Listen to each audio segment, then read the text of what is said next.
Juan Carlos Fresnadillo bisa kita sebut sebagai sutradara yang berani.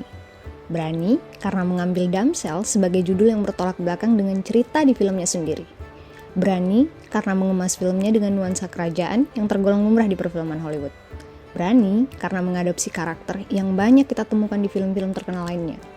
Berani karena menggarap sebuah film yang ringan tapi punya muatan yang besar. Dan itu dia lakukan bahkan ketika namanya sebagai sutradara belum terlalu dikenal. Kita akan gali lebih dalam tentang film ini. Yuk kita bahas. Kami mengupload berbagai konten tentang film, dari ulasan film, analisis film, sampai tips-tips lifestyle dari berbagai film.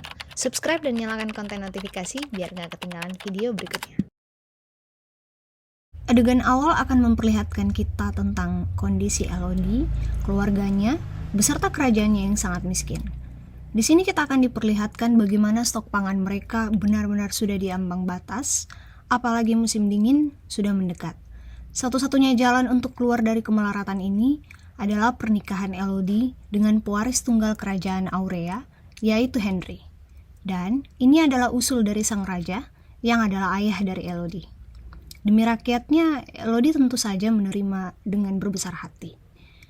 Nah, sampai di sini konsep ceritanya memang sesuai dengan makna kata damsel sebagai judul film ini. Terus, memangnya apa arti damsel? Oke, kita cek di kamus Oxford. Kalau kita lihat di sini, damsel diterjemahkan sebagai perempuan yang belum menikah. Tapi itu di kamus Oxford. Ternyata maknanya bukan hanya sebatas itu, apalagi ketika kita lihat penggunaannya di dunia sastra dan dongeng Inggris.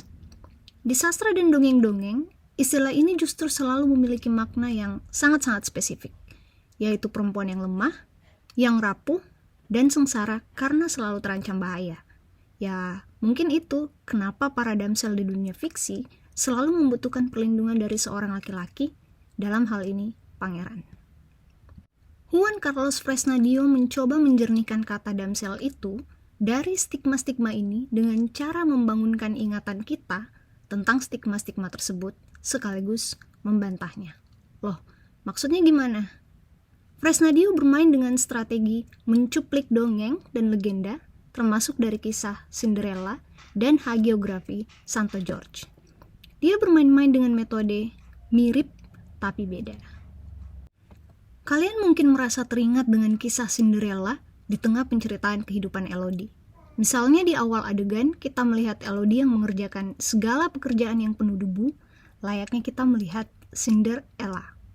Elodie juga punya ibu tiri, bener nggak? Dia juga akan kehilangan ayahnya, dan Elodie juga akan dijemput oleh kereta yang mewah dan akan terkesima dengan betapa mewahnya kerajaan Aurea dibanding kerajaan kecilnya.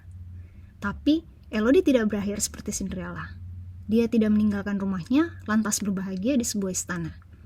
Elodie bukan gadis yang melepas begitu saja identitasnya hanya karena sebuah janji kekayaan.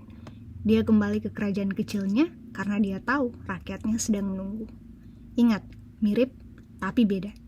Kedua, kita cek bagaimana damsel bisa mirip dengan hagiografi Santo George. Hagiografi sendiri adalah sebuah genre sastra yang menggambarkan kehidupan dan keajaiban orang-orang suci dan yang populer di Eropa pada abad pertengahan. Dalam hal ini, Fresnadillo mengadopsi cerita tentang Santo George, seorang prajurit Romawi legendaris yang menghadapi sebuah naga yang memaksa penduduk desa untuk memberi upeti. Sampai suatu ketika, seorang putri dipilih sebagai upetinya karena desa tersebut sudah kehabisan harta. Sekali lagi, mirip tapi berbeda. Mirip karena Elodie adalah upeti dan Elodie juga adalah tumbal. Berbeda karena, pertama, Elodie nggak lemah, dia nggak diselamatin oleh seorang santo, pun oleh seorang pangeran. Pangeran impian Elodie justru sibuk dengan pernikahannya bersama tumbalnya yang baru. Elodie menghunuskan pedang dengan tangannya sendiri.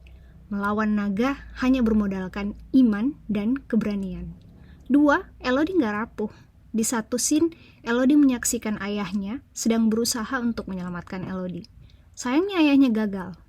Tanpa bisa berbuat apa-apa, dia terpaksa menerima kenyataan bahwa ayahnya sudah tidak bernyawa lagi.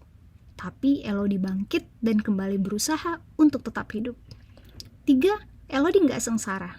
Oke, betul. Elodie sengsara di awal, dibuang ke sebuah jurang yang ternyata dihuni oleh naga. Siapa coba yang gak sengsara? Tetapi akhirnya karena dia bersanding dengan naga, justru dialah yang menjadi ancaman. Dalam artian bahwa Elodie tidak perlu lagi merasa dalam bahaya. Inilah semesta Elodie. Damsel bukan lagi yang lemah, yang rapuh, dan sengsara. Fresnadio berani menggarap film yang ringan, tapi punya muatan yang besar.